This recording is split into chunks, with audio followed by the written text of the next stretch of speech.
La France est à l'agonie économique, mais elle ignore l'origine profonde de sa maladie. Signe des temps, au moment même où notre pays connaît l'une des pires crises de son histoire, il perd son illustre et unique prix Nobel d'économie qui avait donné les clés pour le guérir.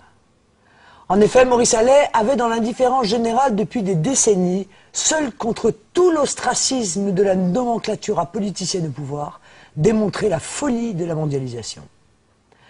À cet égard, en qualité de responsable politique, je me sens modestement le devoir aujourd'hui de reprendre le flambeau de Maurice Allais pour dénoncer le secret bien gardé de l'oligarchie qui détruit délibérément la prospérité de notre pays depuis les années 70. Ce féodalisme budgétaire et monétaire hallucinant a déjà été condamné dans le plan anticrise du Front National le 27 février 2009. Il est un problème politique de première importance et doit être révélé à nouveau à toute l'opinion publique française pour lever la confusion sur la raison principale de la destruction de notre économie et du désordre monétaire mondial. Les dirigeants politiques de tous bords, l'Union européenne, le FMI, ne cessent de culpabiliser les citoyens sur le montant de la dette due, nous dit-on, à trop de social, trop de santé, trop de services publics, etc. Mais au fond, examinons quel est le péché originel qui a fait basculer soudainement la France des 30 glorieuses à celle des 40 piteuses. La vérité est que la dette publique française est d'abord due aux intérêts cumulés exorbitants payés. 37 milliards d'euros en moyenne par an, payés aux marchés financiers mondiaux sur lesquels nous avons été obligés d'emprunter depuis près de 40 ans.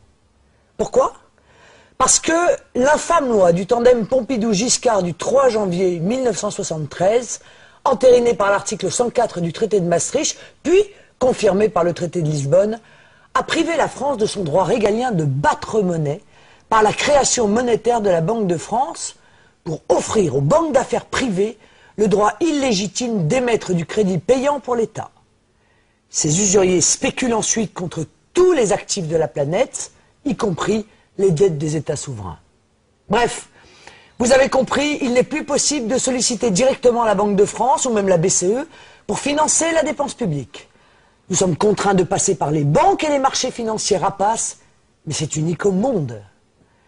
Ce mode de financement direct des besoins de l'État, appelé monétisation de la dette, consistait pour notre Banque centrale nationale à prêter naturellement à taux d'intérêt quasi nul, c'est-à-dire à créer gratuitement de la monnaie utile au développement de ces infrastructures, écoles, hôpitaux, routes, ponts, armées, aéroports, bibliothèques, etc.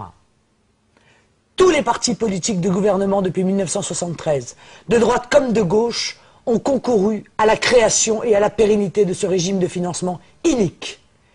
Il a eu de multiples conséquences catastrophiques, notamment de nous jeter dans une logique de surendettement public jusqu'à la déshérence de l'État et la fin programmée de nos politiques. Il s'agit ni plus ni moins d'un racket discret sur tous les secteurs rentables de l'économie française, ainsi qu'une privatisation rampante de la protection sociale et des retraites. Écoutez attentivement ce chiffre. Notre dette est de 1650 milliards d'euros. Eh bien, fin 2010, la collectivité nationale aura payé plus de 1355 milliards d'euros d'intérêts financiers cumulés depuis 1973. Si nous avions maintenu le mode de financement national antérieur, les intérêts auraient été nuls sur la période 1973-2010. Pire, sur une période de 37 ans, on constate que la dette publique est constituée à 85% du paiement des intérêts. C'est l'effet boule de neige bien connu des économistes qui forment une dette perpétuelle jusqu'au point de rupture. Les caisses de l'État sont vides pour le financement des retraites, mais il n'y a aucun problème pour trouver du budget destiné au cartel bancaire mondial, y compris pour le renflouer par plusieurs centaines de milliards d'euros depuis novembre 2008. Cette question est le nœud gordien de tout le système de pillage des richesses des nations occidentales par la financiarisation de l'économie, le libre-échange et la mondialisation. Une sorte de piraterie des temps modernes. Maurice Allais affirmait qu'il n'existe pas de moyen plus efficace pour prendre le contrôle d'une nation que de diriger son système de crédit. Dès qu'une nation abandonne le contrôle de ses crédits, et donc de sa monnaie, peu importe en effet qui fait les lois. Voici deux autres citations historiques édifiantes pour illustrer mon propos. Quand l'argent d'un gouvernement dépend des banques, ce sont elles et non les chefs du gouvernement qui contrôlent la situation. Napoléon Bonaparte.